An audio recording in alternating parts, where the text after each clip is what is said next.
तो बीजेपी ने चुनावी तैयारियां तो पूरी की है, लेकिन हम इस पर बाद में बात करेंगे। फिलहाल एक बड़ी खबर पर नजर डालते हैं। सहायक पुलिसकर्मियों पर पुलिस का लाठीचार्ज में 12 से अधिक लोग घायल हुए हैं, 6 गंभीर हैं। सीएम आवास घेरने निकले थे सभी सहायक पुलिसकर्मी। सरकार से सहायक पुलिसकर्मियों की वार्ता विफल रही है। राजधानी रांची में सीएम आवास और मोरहाबादी के बीच का इलाका शुक्रवार को रण क्षेत्र में तब्दील हो गया। अब आपको ग्राफिक्स के माध्यम से दिखाते हैं कि पूरे दिन क्या प्रकरण रहा। साथ ही आगे आपको बता दें, पुलिस को चकमा देकर सहायक पुलिसकर्मी सीएम आवास के करीब पहुंच गए। प्रदर्शनकारी को बढ़ता देख पुलिस ने लाठीचार्ज कर दिया, जिसमें 12 से ज्यादा सहायक पुलिसकर्मी घायल हो गए। 6 आंदोलनकारियों की हालत गंभीर है। देखिए रिपोर्ट। पुलिसकर्मियों पर पुलिस का लाठीचार्ज में 12 से अधिक घायल, 6 गंभीर। सीएम आवास घेरने निकले थे सहायक पुलिसकर्मी। सरकार से सहायक पुलिसकर्मियों की वार्ता विफल।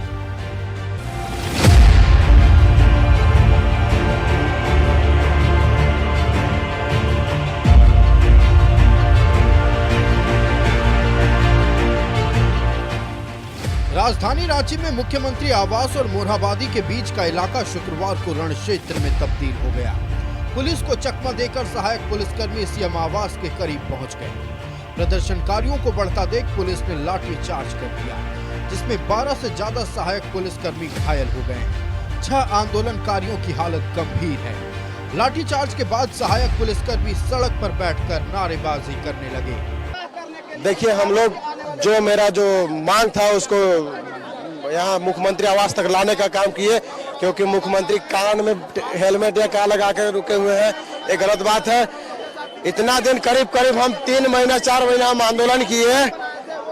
3 साल में हमारा मांग को नहीं सुना, इसलिए उसकी आवाज को सुनाने के लिए हम सरकार अगर इसके बाद भी अगर कान में सरकार का अगर जू नहीं रेंगती है तो भविष्य में समस्त सहायक पुलिस आत्मदाह भी करने के लिए अगर नौबत आएगा तो आत्मदाह कर देगी। सीएम आवास घेराव करने से पहले सहायक पुलिसकर्मियों की सरकार से वार्ता हुई। पुलिस मुख्यालय में डीजीपी की अध्यक्षता में वार्ता हुई। झारखंड पुलिस के एडीजी हेडक्वार्टर आरके मलिक ने कहा कि अगर सहायक पुलिसकर्मी शांतिपूर्ण तरीके से अपना आंदोलन समाप्त करते हैं तो उनकी मांगे जल्द मान ली जाएगी। लेकिन पुलिस मुख्यालय से लौटने के बाद सहायक पुलिसकर्मियों ने सरकार के आश्वासन को मानने से इनकार कर दिया।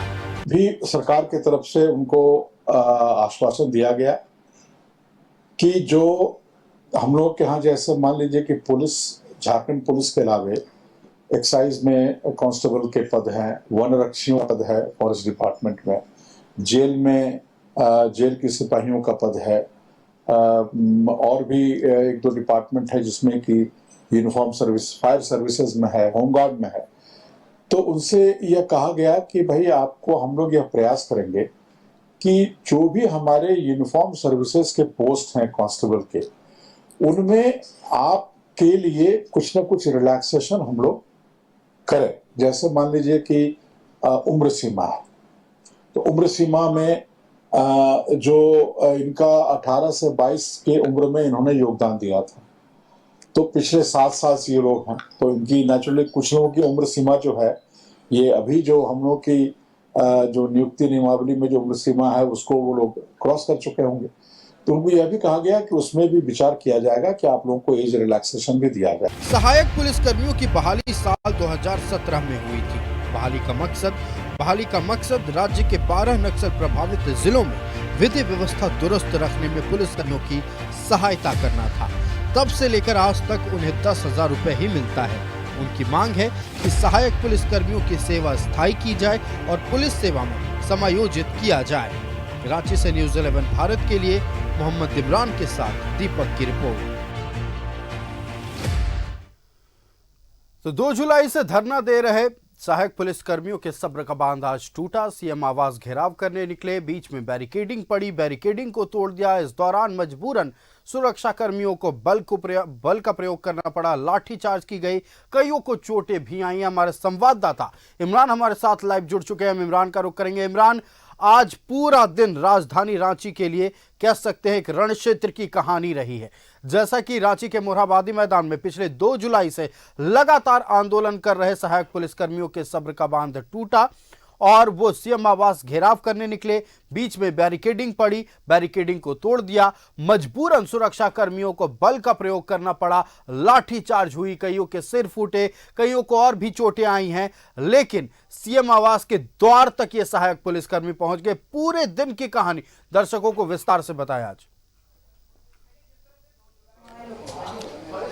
देखिए, जिस तरह से 2 जुलाई के बाद से ही लगातार सहायक पुलिसकर्मी जो हैं वो आंदोलनरत है, और ऐसे में समय समय पर अलग अलग तरह के आंदोलन को आगे बढ़ा रहे हैं। आज भी जब एक उच्च स्तरीय बैठक हुई, वार्ता हुई, वार्ता में जो है वो डीजी, गृह सचिव, एडीजी सहित कई अधिकारी मौजूद हैं। इस दौरान जो है सहायक पुलिसकर्मियों को कई तरह के लाभ देने के लिए पुलिस मुख्यालय की तरफ से, सरकार की तरफ से आश्वस्त किया गया था। बताया गया था कि किस तरह से इनको जो है 25% की वेतन वृद्धि अभी तत्काल जो है वो देने की कोशिश की जाएगी। 1 साल का एक्सटेंशन, आने वाले नियुक्तियों में 10% तक के जो आरक्षण सहित कई अन्य अलग अलग तरह की चीजें थी जिनको देने की बात कही जा रही थी। लेकिन इस बीच जो सहायक पुलिसकर्मी थी, आज चूंकि पूर्व निर्धारित कार्यक्रम था, पहले से ये तय थे कि 20 जुलाई को जिस तरह से ये लोग आंदोलन कर रहे हैं, तो ऐसे में आज की तारीख में, मतलब आज के दिन, ये लोग सीएम आवास का घेराव करेंगे। इसे देखते हुए सुरक्षा के कड़े इंतजाम भी किए गए थे। बड़ी संख्या में सुरक्षा बलों की तैनाती थी। सिटी एसपी, ग्रामीण एसपी के साथ साथ कई डीएसपी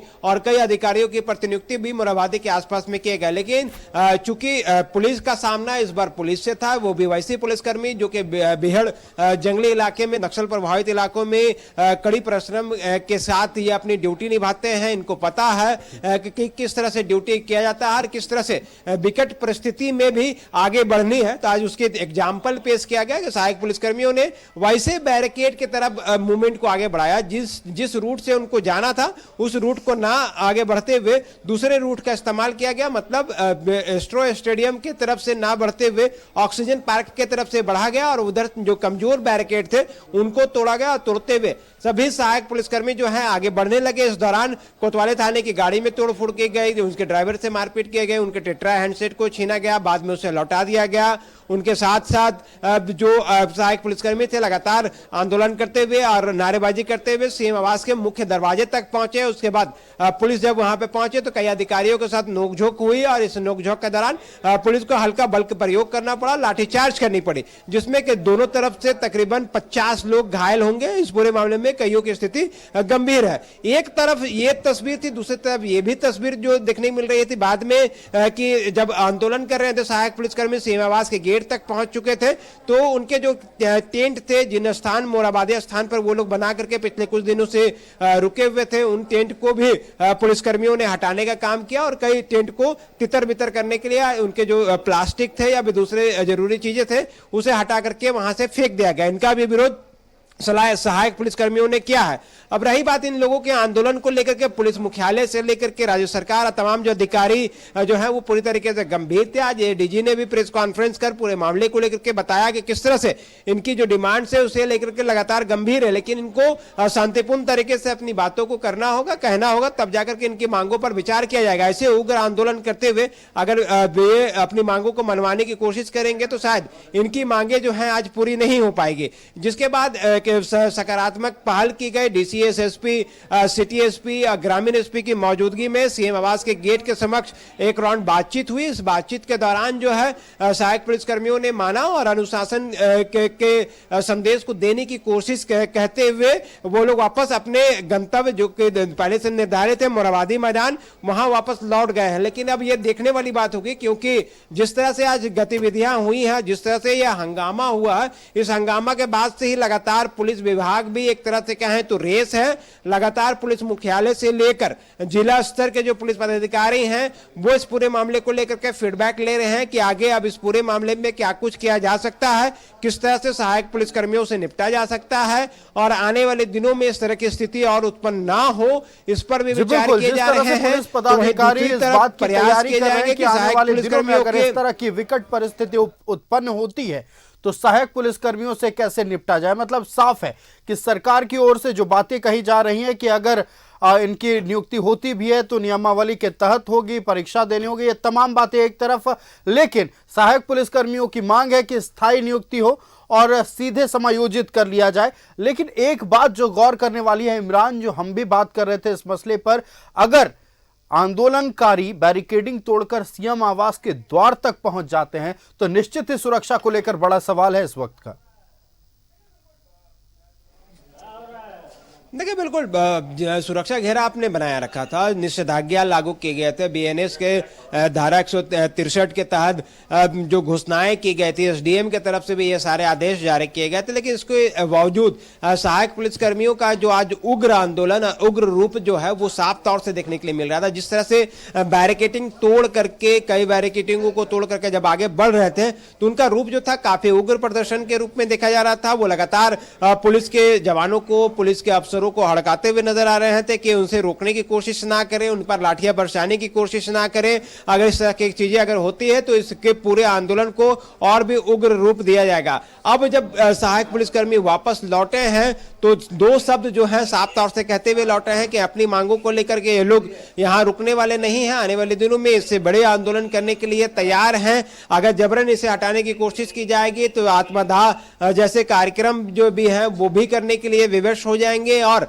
अलग अलग तरह के कार्यक्रम ये लोग लगातार चलाएंगे। लेकिन अब कल चूंकि शहर में कई महत्वपूर्ण कार्यक्रम हैं, ऐसे में देखना होगा कि एक तरफ सहायक पुलिसकर्मी है, दूसरी तरफ वीवीआईपी कार्यक्रम भी हैं। भारतीय जनता पार्टी जो कि मौजूदा झारखंड में विपक्षी भूमिका में है, तो कल की तारीख में सहायक पुलिसकर्मियों के समर्थन में कौन कौन से लोग जुटते हैं और किस तरह से यह पूरा आंदोलन अब आगे बढ़ता है, क्योंकि आने वाले दिनों में झारखंड चुनावी मंथ में प्रवेश कर जाएगा।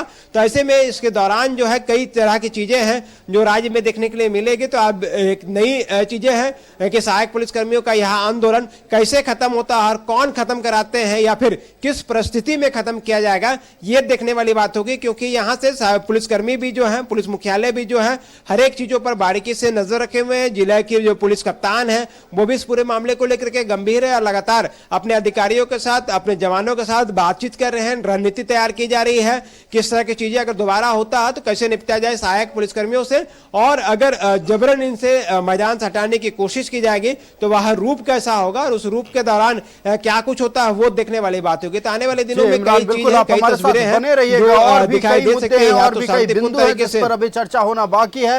इमरान, आप हमारे साथ बने रहिएगा। फिलहाल हम जब बात कर रहे हैं सहायक पुलिसकर्मियों की मांग को लेकर, तो उनकी मांग है स्थायीकरण की, सीधे समायोजित करने की, वर्दी भत्ता देने की। मतलब साफ तौर पर झारखंड पुलिस के जवान को जो जो सुविधाएं उपलब्ध कराई जाती हैं, सहायक पुलिसकर्मियों की मांग है कि हमारी वेतन वृद्धि हो और साथ ही जो भी सुविधाएं झारखंड पुलिस के जवानों को मुहैया कराई जाती हैं वो सारी सुविधाएं हमें मुहैया करी जाए। हमारे साथ हमारे संवाददाता इमरान भी बने हुए हैं। आज पूरे दिन राजधानी रांची के सबसे वीआईपी रोड यानी कि जहां सीएम आवास है उस रोड में माहौल गर्म रहा। पूरे दिन हलचल तेज रही, जहां एक तरफ सहायक पुलिसकर्मी अपनी मांगों को लेकर सीएम आवास घेराव करने के लिए आगे बढ़ रहे थे, बैरिकेडिंग को तोड़ा भी। इस दौरान मजबूरन पुलिस को बल प्रयोग करना पड़ा और ये तमाम बातें हमने आप तक पहुंचाई। लेकिन आखिरकार वो क्या बातें थी जिन्हें सुनकर सीएम आवास को छोड़कर वापस लौटे सहायक पुलिसकर्मी, इस पर चर्चा करने के लिए हमारे साथ हमारे संवाददाता इमरान लगातार बने हुए। इमरान का रुख करेंगे हम। इमरान, जो उग्र आंदोलन देखने को मिल रहा था वो लगातार आगे बढ़ते जा रहे थे सहायक पुलिसकर्मी, और एक तरह से हम देखेंगे भी कि तस्वीरों में हमने देखा कि पत्थरबाजी भी हुई है, दोनों तरफ से अटैक हुआ है। हालांकि सुरक्षा बल तो मजबूरन बल का प्रयोग कर रहे थे, लेकिन दूसरी तरफ हमने देखा कि सहायक पुलिसकर्मी अपने बचाव के लिए बल का प्रयोग कर रहे थे। चलिए ये एक बात हो गई। दूसरी तरफ जब सीएम आवास के बाहर धरने पर सहायक पुलिसकर्मी बैठे हुए थे, उस वक्त ये लग रहा था कि सहायक पुलिसकर्मी एकदम ठने हुए हैं, अड़े हुए हैं अपनी बातों को लेकर, ये पीछे नहीं हटेंगे। हालांकि जिले के उपायुक्त मौके पर पहुंचते हैं, एसएसपी चंदन कुमार सिन्हा भी पहुंचते हैं, वार्ता होती है। आखिरकार क्या वार्ता हुई जो इतने आसानी से सहायक पुलिसकर्मी मान गए और वापस अपनी टेंट की ओर चल दिए? और देखिए वार्ता जो थी आज काफी अहम मानी जा रही थी, क्योंकि सुबह में जब उच्च स्तरीय बैठक हुई और बड़े पुलिस अधिकारी और प्रशासनिक अधिकारियों के साथ वार्ता हुई और उसके बाद जब सभी वापस मोरहाबादी लौटे थे तो उसके बाद एडीएम लॉ एंड ऑर्डर और रांची के सिटी एसपी, ये दो लोग लगातार इन लोगों से टच में थे और लगातार समझाने की कोशिश कर रहे थे कि आखिर किस तरह से इनकी जो डिमांड्स है वो डिमांड्स को लेकर के सरकार और पुलिस प्रशासन जो है वो कितनी गंभीर है। लेकिन जैसे सभी बैरिकेड तोड़ करके हंगामा बरपाते हुए सीमावास के समक्ष गेट तक पहुंच गए। उसके बावजूद भी जो 2 अधिकारी हैं, ADM law and order, city SP के साथ साथ जो डीसी और आरचीएस एसपी, 4 लोग, ग्रामीण एसपी, ये 5 ऐसे पदाधिकारी थे जिसने फौरन इस पूरे मामले को लेकर के लोगों से भी बातचीत की, उनसे समझाने की कोशिश किया गया कि वो एक पुलिस विभाग में कार्य करने वाले लोग हैं और सिपाही हैं। तो ऐसे में जो रूल्स और जो डिसिप्लिन होती है, जिस शब्द का इस्तेमाल किया गया वो इंपॉर्टेंट था। शायद ये शब्द जो है सहायक पुलिसकर्मियों के मन में भी बैठा कि हाँ, जो नियम कानून जो आम लोगों के लिए बनाए जाते हैं, जिनके इंप्लीमेंट करने के लिए ये खुद जमीन पर अपनी ड्यूटी देते हैं, तो आज जब इसे इस बात को बताया जा रहा है कि राज्य के मुखिया जो है सीएम हेमंत सोरेन जो है मौजूदा समय में जिले में नहीं है, तो ऐसे में जब वो वापस आते हैं तो वार्ता कराने की कोशिश की जाएगी। दूसरा कि जो कानूनी प्रक्रिया के तहत जो सारी चीजें नहीं होनी चाहिए वो सारी चीजें हो रही है, कानून को अपने हाथ में ना ले, क्योंकि ये सभी पुलिस विभाग के एक सिपाही के रूप में कार्यरत हैं और डिसिप्लिन में रहना, नियम में रहना इनका कर्तव्य बनता है। तो ऐसे में वो वापस अपनी जगह पे जाए और जैसे ही सीएम जब वापस लौटते हैं तो उसके बाद वार्ता कराई जाएगी, तब जाकर के सहायक पुलिसकर्मियों ने अपनी बातों को समझा, जाना और फिर वापस जाने की घोषणा तो मतलब इस बात पर सहमति बनी है कि जो सहायक पुलिसकर्मी हैं उनका एक प्रतिनिधिमंडल सीएम हेमंत सोरेन से मुलाकात करेगा, अपनी समस्याओं को रखेगा और उस वार्ता में क्या कुछ बातें होती है, खैर इस पर आने वाला भविष्य निर्भर करेगा। इमरान, आपका हमारे साथ जुड़ने के लिए और तमाम जानकारी दर्शकों तक साझा करने के लिए बहुत बहुत धन्यवाद।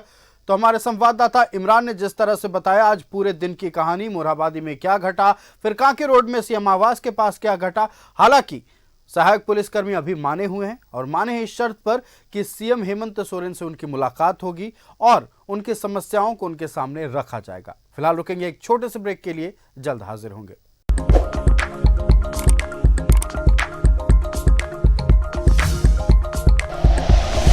Like and share videos, subscribe करें हमारा चैनल और प्रेस करें बेल आइकॉन। न्यूज़ 11 भारत, सच है तो दिखेगा।